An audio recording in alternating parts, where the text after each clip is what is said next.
السلام علیکم dear friends, welcome to the channel جو کہ ہے ایپیسوڈک ناول سٹوریز۔ چاہوں گا میں تجھے ہر دم، تو زندگی ہے میری۔ اس کو لکھا ہے ریت شاہ نے اور اس کی قسط نمبر ہے 7۔ ہادی، میں نے منع کیا تھا نا روزے رکھنے سے، پر تم کیوں رکھ رہے ہو؟ دیکھو بیٹا، میں نہیں چاہتی کہ تم پروموشن میں بالکل بھی ڈھل نظر آؤ، تمہیں ایکٹیو دیکھنا چاہتی ہوں، سو پہلے کچھ روزے چھوڑ دو۔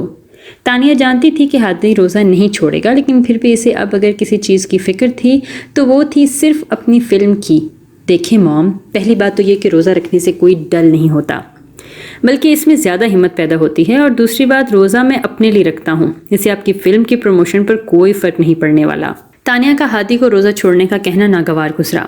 ہادی 2 سال پہلے تو تم کوئی روزہ نہیں رکھتے تھے، روزہ رکھتے تو تم نے یہ 2 سال پہلے شروع کیے ہیں روزہ رکھنے، اس لیے میں نے کہا کہ تم کمزور نہ پڑ جاؤ۔ تانیہ نے بات بناتے ہوئے کہا، ہاں موم، آج تک سوچتا رہا کہ میں روزے کیوں نہیں رکھ رہا تھا۔ اللہ نے مجھے روزہ رکھنے کی طاقت دی ہے اور یہ میرا فرض بھی ہے، تو وہ تو شکر ہے کہ امی نے مجھے سے سب بتایا، ورنہ میں تو کبھی روزے کی فضیلت کو سمجھ ہی نہ پاتا۔ رشیدہ کے نام پر تانیہ کے اندر ایک آگ سی جلی تھی۔ پھر سے تم اسی خاندان کے بارے میں بات کرنے لگے ہادی، جبکہ تم نے مجھ سے وعدہ کیا تھا کہ کچھ دن تم ان لوگوں کے بارے میں کوئی بات نہیں کرو گے۔ تانیہ نے اسے وعدہ یاد دلایا۔ سوری موم، میں نے یہ کہا تھا کہ میں ان لوگوں سے بات نہیں کروں گا، یہ نہیں کہا تھا کہ میں ان کی بات نہیں کروں گا۔ ہادی نے اسی کے انداز میں جواب دیا، ہاں جو بھی ہے، میں تمہیں بتانے آئی تھی کہ آج تم ہما کے ساتھ ڈنر پر جا رہے ہو۔ وہ بیچاری تمہارے نکاح کے بعد کتنی ڈسٹرب ہے، جانتے ہو نا تم؟ وہ تمہاری کزن ہے اور تمہارا فرض بنتا ہے کہ تم اسے ڈپریشن سے باہر نکالو، آخر تمہاری وجہ سے وہ اس حال میں آئی ہے۔ کم آن موم، آپ ایسے کہہ رہی ہیں جیسے میں نے اس کے ساتھ کوئی وعدے کر رکھے تھے جو ٹوٹ گئے ہیں، جو میری وجہ سے اس کا یہ حال ہے۔ وہ اپنی مرضی سے کچھ فہمیاں پال رہی تھی جو اب ختم ہوگی۔ ہادی کو اب اس طرح کا الزام ہرگز گوارا نہ تھا۔ ہاں ٹھیک ہے ہادی، تم اس کے بارے میں یہ سب نہیں سوچتے تھے، لیکن وہ تو تمہیں جاتی تھی نا، اور ویسے بھی اب میں نے اسے کہہ دیا ہے کہ تم اس کے ساتھ ڈنر پر آ رہے ہو، اور پلیز بار بار اس کے سامنے ہانی کا نام لے کر مزید اسے ڈسٹرب مت کرنا۔ تانیہ نے جیسے حکم سنایا تھا۔ وہ تمہیں بہت چاہتی ہے ہادی، اور کسی رشتے کے تحت نہ صحیح مگر وہ تمہاری کزن ہے، یقین مانو وہ میرے لیے بہت خاص ہے، اس کے لیے نہ صحیح میرے لیے تو تم اسے اس حالت سے نکالنے میں میری مدد کر سکتے ہو نا۔ ٹھیک ہے موم، میں چلا جاؤں گا۔ ہادی مزید ہما نامہ نہیں سننا چاہتا تھا۔ مجھے کچھ کام ہے، میں بعد میں ملتا ہوں آپ سے، یہ کہہ کر وہ باہر نکل گیا، جبکہ تانیہ اس بات کی خوشی منا رہی تھی کہ وہ ہادی کو ہاشمی فیملی سے دور کرنے میں کامیاب ہو رہی ہے۔ ہادی، کیا یہ سچ ہے کہ آپ کا افیئر آپ کی کزن ہما کے ساتھ چل رہا ہے؟ وہ اپنی فلم کی پروموشن کے لیے آیا تھا، جبکہ ایک میڈیا والے نے اس سے یہ سوال پوچھا۔ دیکھیے، فی الحال تو میں اپنی فلم کے لیے آیا ہوں، ایسے سوالات کے لیے آپ کو میں بہت جلد انٹرویو دوں گا جس میں آپ کے سارے سوالوں کے جواب آپ کو مل جائیں گے۔ ہادی نے بات کو مذاق کا رخ دیتے ہوئے کہا، ہادی آپ کی یہ فلم کیوں دیکھی جائے؟ اس فلم میں ایسا کیا ہے؟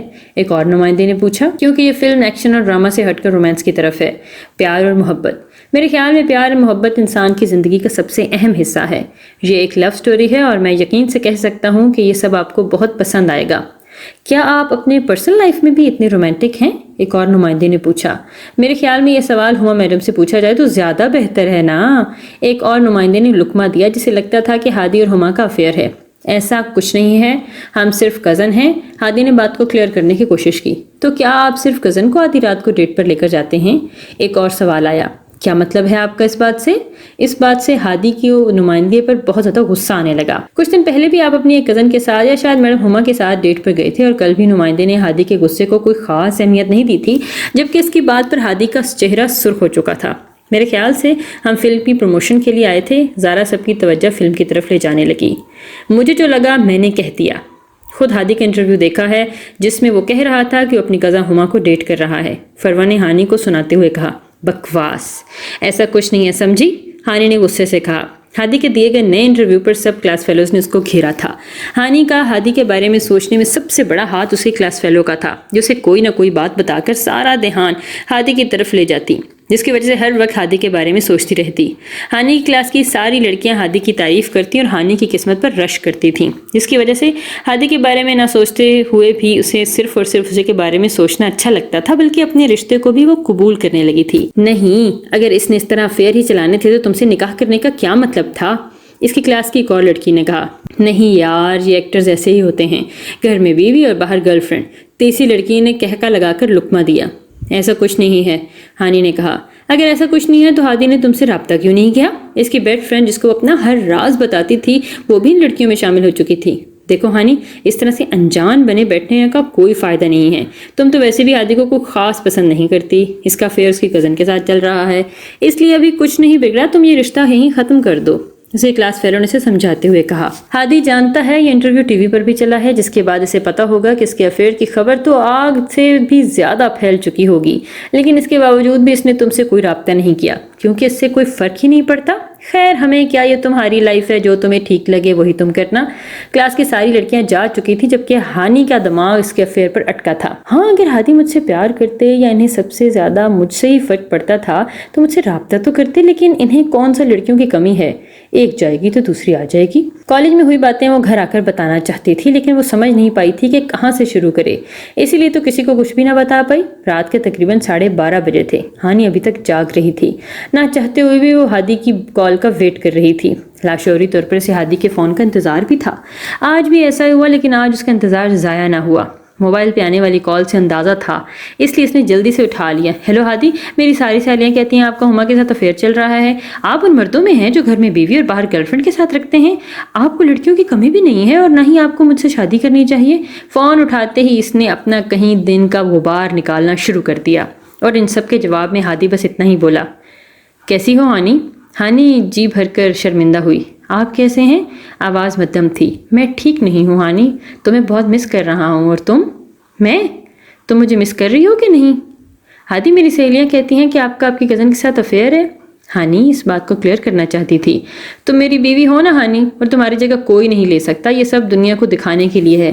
ہر انسان کے 2 چہرے ہوتے ہیں، ایک جھوٹا وہ دنیا کو دکھاتا ہے جس میں سب جھوٹ ہوتا ہے، جذبات جھوٹے، احساسات جھوٹے، اور دوسرا سچا چہرہ جو ہم صرف اپنوں کو دکھاتے ہیں، جس میں سب سچ ہوتا ہے، جذبات بھی اصل ہوتے ہیں، احساسات بھی اور محبت بھی.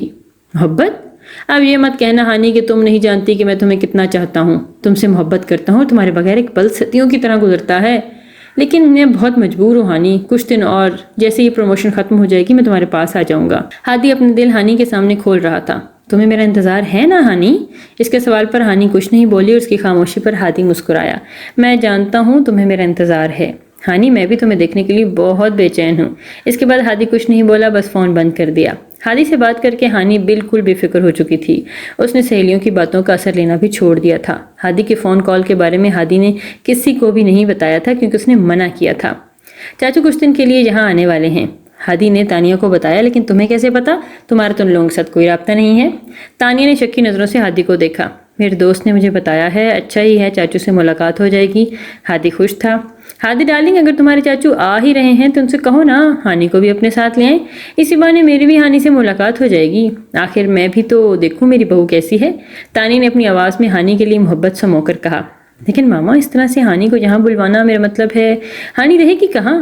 کیونکہ چاچو تو اپنے کام کے سلسلے میں آ رہے ہیں. ہادی تم اس کے ہسبینڈ ہو، میرا نہیں خیال کہ تم اس بات کو لے کر ان لوگوں کی طرح پریشان ہونا چاہیے. تمہارا کتنے دن اسے دوری رکھنے کا کیا مطلب نکلتا ہے؟ اور آخر میرا بھی دل چاہتا ہے کہ میں اپنی بہو کو دیکھوں، اسے ملوں، اسے باتیں کروں.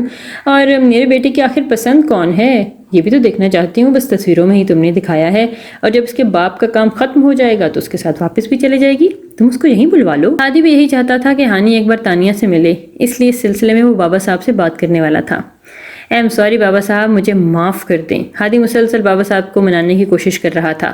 ہادی تم جانتے ہو تم ہمیں سب سے زیادہ عزیز ہو، لیکن تم ہمارے ساتھ اس طرح سے وعدہ خلافی کرو گے ہم کبھی سوچ بھی نہیں سکتے تھے. بہت غلط کیا تم نے. ہادی ہم تم سے بہت خفا ہیں. بابا صاحب میں آپ کو اپنی مجبوری بتا چکا ہوں، پلیز سمجھنے کی کوشش کریں اور میرا سوری ایکسیپٹ کر لیں. واپس کب آ رہے ہو؟ بابا صاحب نے اس کی بات کو اگنور کرتے ہوئے پوچھا. بس کچھ ہی دنوں میں آ جاؤں گا. ٹھیک ہے، اس بار تمہیں معاف کر رہے ہیں، لیکن آئندہ ہم سے ایسی کوئی امید مت رکھنا، بابا صاحب نے سخت لہجے میں کہتے ہوئے کہا، جس پر ہادی مسکرایا. بابا صاحب مجھے آپ سے ایک اور بھی بات کرنی ہے. چاچو کچھ دنوں کے لیے آ رہے ہیں یہاں، تو آپ ہانی کو ان کے ساتھ بھیج دیں. ماما اس سے ایک بار ملنا چاہتی ہیں. ہادی نے بتایا. دیکھو ہادی، رخصتی سے پہلے مجھے یہ سب مناسب نہیں لگتا. تم شادی کے بعد اسے وہاں لے جانا، بابا صاحب نے کہا. اور بابا صاحب صرف 2 دن کی تو بات ہے، اور آپ سے وعدہ کرتا ہوں میں ہانی کا بہت خیال رکھوں گا. ہادی تم میری بات کو سمجھ نہیں رہے. بابا صاحب نے سمجھانے کی کوشش کی. میں سمجھ رہا ہوں بابا صاحب، آپ مجھ پر یقین کریں. ہادی نے انہیں یقین دلاتے ہوئے کہا، جس پر بابا صاحب مسکرائے.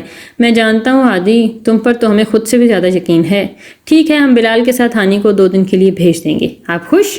بہت خوش. تھینک یو سو مچ بابا صاحب. ہادی سچ میں بہت بہت خوش تھا. دیکھو ہانی وہاں کوئی تماشا مت کرنا. تانیہ تمہاری ساس ہے اور میں نہیں چاہتی کہ اسے تمہاری کوئی بھی بات بری لگے. رشیدہ بیگم اسے سمجھانے جا رہی تھیں. تائی امی آپ فکر نہ کریں, میں کوئی تماشا نہیں کروں گی, وہاں بہت اچھے سے رہوں گی اور کسی کو تنگ بھی نہیں کروں گی سوائے ہادی کے. ہانی نے یقین دلاتے ہوئے کہا. لیکن آپ اتنے کپڑے کیوں پیک کر رہی ہیں؟ میں تو صرف 2 دن کے لیے جا رہی ہوں. رشیدہ بیگم ہانی کے 4-5 سوٹ بیگ میں پیک کر رہی تھیں. ضرورت پڑ جاتی ہے بیوقوف, تم اپنی بیوقوفی پر بس کنٹرول کرنا. جی میں بیوقوف نہیں ہوں, ہانی نے منہ بسورتے ہوئے کہا. ہاں تم بیوقوف نہیں ہو بلکہ بیوقوفوں کی ملکہ ہو. رشیدہ بیگم اسی کے انداز میں بولی جبکہ ہانی اپنے شاہو کو لے کر بیٹھ گئی. اس بھالو کو پھینکو, یہ تمہارے ساتھ نہیں جائے گا. رشیدہ بیگم نے فیصلہ کرتے ہوئے کہا. یہ میرے ساتھ جائے گا, یہاں اکیلا کیسے رہے گا؟ اس کمرے میں ایک جگہ بیٹھا رہے گا. تم فکر مت کرو. رشیدہ بیگم نے دانت پیستے ہوئے کہا. جی نہیں جی, یہ میرے ساتھ جائے گا, یہاں اکیلے بور ہو جائے گا. ہانی نے اب کی بار حتمی فیصلہ کیا. ہانی بیٹا یہ بچپنا یہیں چھوڑو, کچھ دن کے لیے یہ ہم نہیں چاہتے کہ تانیہ کو تمہاری کوئی بھی بات بری لگے. آپ فکر نہ کریں تائی امی, تانیہ آنٹی کو میری کوئی بھی بات بری نہیں لگے گی, اور اگر کوئی غلطی مجھ سے وہاں ہو گئی تو میں فوراً ان سے معافی مانگ لوں گی. ہانی رشیدہ بیگم کا گال چومتے ہوئے کمرے سے باہر جا چکی تھی جبکہ رشیدہ بیگم وہی بیڈ پر بیٹھی اس کی بیوقوفی کے بارے میں سوچ رہی تھیں. ہانی اور بلال لاہور پہنچ گئے تھے. انہیں لینے ہادی خود گیا تھا. بابا آپ یہاں رہو گے؟ بلال نے ایک ہوٹل کے باہر گاڑی رکوائی تو ہانی نے پوچھا. ہاں بیٹا میں یہیں رہوں گا, تم ہادی کے گھر رہو گی. تانیہ آنٹی سے ٹھیک سے ملنا. گاڑی سے نکلنے سے پہلے سے تنقید. ہادی خیال رکھنا, آپ فکر نہ کریں. چاچو میں ہوں نا, ہادی نے کہا. اس سالے کو 2 دن کے لیے وہیں چھوڑ آتی ہانی. ہادی نے اس کے بالوں کو دیکھتے ہوئے فوراً کہا. اوہو جس کو دیکھو ایک ہی بات کر رہا ہے, تائی امی, بابا بھی اور اب آپ بھی. میں بتا تو چکی ہوں کہ شاہو اکیلا گھر پر بور ہو جاتا ہے, اسے میرے بغیر ڈر بھی تو لگتا ہے. اور ویسے بھی اب آپ شاہو سے کوئی پرابلم نہیں ہونی چاہیے, اب تو وہ آپ کا دوست بن گیا ہے نا. ہانی کی بات پر ہادی سوچ میں پڑ گیا. یہ ہوا کب؟ تھینک یو سو مچ ہانی, تم یہاں آئی ہو میرے لیے, میری ماں کے لیے. دیکھو تمہیں یہاں ذرا بھی پرابلم ہو تو تم نے مجھے بتانا ہے, میں ہمیشہ تمہارے پاس رہوں گا.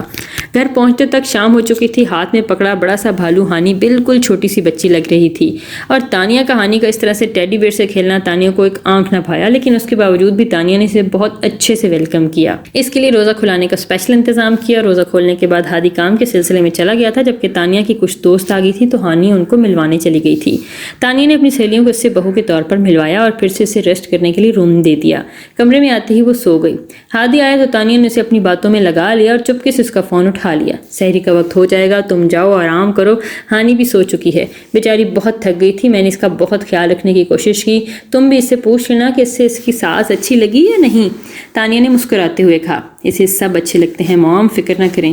ہادی کمرے میں چلا گیا. جب ہادی کے فون پر بابا صاحب کا فون آیا جیسے تانیہ نے اٹھایا. اور ہمیں پوتے سے بات کرنی ہے, بلاؤ اسے, سخت لہجے میں کہا. آئی ایم سوری, میں اس وقت اپنی بہو اور بیٹے کو ڈسٹرب نہیں کر سکتی. تانیہ کے جواب نے بابا صاحب کے سر پر دھماکہ کیا تھا. کیا بکواس کر رہی ہو تم؟ بابا صاحب غصے سے دھاڑے. بکواس نہیں کر رہی, اس وقت ہادی اور ہانی کمرے میں ہیں, میں انہیں ڈسٹرب نہیں کر سکتی. اتنی منتیں کر کے میرا بہانہ لگا کر اس نے ہانی کو یہاں بلوایا ہے, کوئی ڈسٹرب نہ کرے, اس لیے اپنا فون تک میرے پاس چھوڑ گیا ہے. ہاشم صاحب آپ کو بھی اس وقت بچوں کو ڈسٹرب نہیں کرنا چاہیے. ہاں تانیہ نہ جانے کیا کیا کہتی کہ بابا صاحب نے فون بند کر دیا. نہیں ہادی, تم ہمارا یقین اس طرح سے نہیں توڑ سکتے. اتنا یقین کیا تھا ہم نے تم پر, اور تم نے رخصتی تک کا انتظار نہ کیا.